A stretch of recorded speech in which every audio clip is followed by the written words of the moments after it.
Hey, how is it going, everybody? So here are the top settings that you need to adjust immediately after you get your S25 Ultra, your S24 Ultra. Let's go.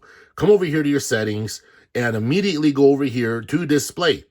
Now, the reason I say this is one of the most important settings you need to adjust because out of the box, you come over here and it is set at 1080 versus 1440. So you need to make sure that your phone is set at 1440. You're paying top dollar for this phone, whether it's an S25 Ultra or an S24 Ultra, and you want to make sure you're getting all your money's worth and all the performance that you can get.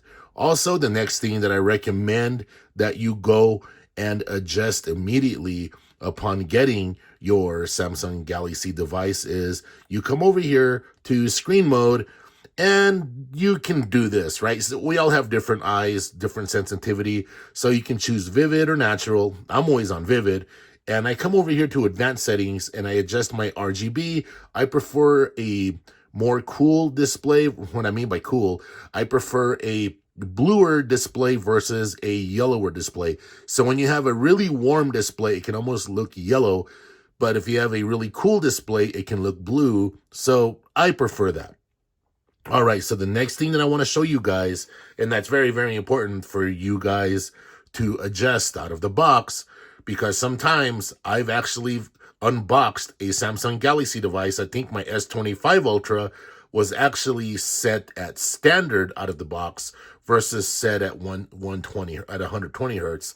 And it's definitely noticeable. So it's as simple as go to your settings, go to display settings, and come over here and choose adaptive. That'll give you 120 hertz refresh rate on your display, and which makes it a lot better. It's more enjoyable. It's a more smooth experience, okay?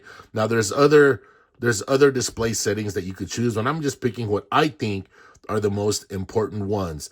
Now, the next settings that I think are extremely crucial and important are your battery settings.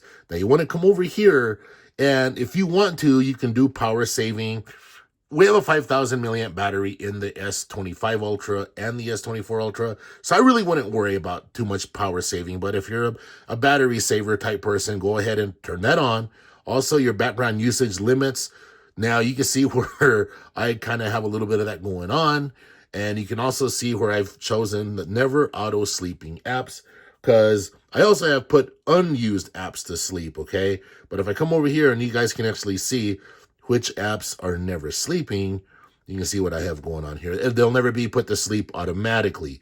But then if we come over here and we can look at my deep sleeping apps, you can see what we have going on. And these are apps that I don't need doing anything until I actually click on them. And then, it'll do everything it needs to do. So I recommend that you adjust these accordingly. And let me just look at it. So you have deep sleeping, then you have sleeping apps. Come over here. So I have that one right there. So anyway, now let's come back over here. Now you have battery protection. You can choose this. If you turn that on, you're going to see like your basic, your adaptive, and your maximum. I just have it turned off. I mean, we got a 5,000 milliamp battery, so I'm not really worried about it. But if you were to turn that on, you have your basic. So whenever your battery is charged to 100%, charging will stop until the battery level drops down to 95, and then charge will restart again. Adaptive, you'll actually stop charging at 80% while you're asleep and switch back to basic before you wake up. Sleep time is estimated based on your phone usage patterns. So it'll actually learn your patterns. Your Samsung Galaxy S25 Ultra to S24 Ultra will learn your patterns. So it'll actually adjust your adaptive battery protection. So that's a really good thing to have right there. Next, maximum.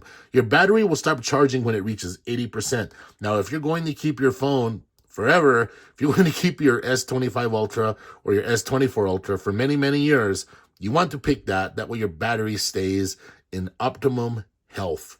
That is the best thing to do. That is the best way to do that. I highly recommend you all do that. Now, as far as notifications and all that goes, you all can do all that. One setting that I think, and it's not really a setting, it's more of a features inside of the setting, is I think you guys should familiarize yourself with your Galaxy AI, because there is a lot of really, really good things in here And yeah, and if you scroll down here, you can tap on that and you can learn more about your advanced intelligence, so on and so forth. But you can see what we have here, these different Galaxy AI features that are available on your S25 Ultra and your S24 Ultra. But anyway, there's a lot more features that I could go on and we could talk about this all day. But the features that I just showed you are some of the most important features that I think you need to adjust on your S25 Ultra or your S24 Ultra. All right, everybody, take care.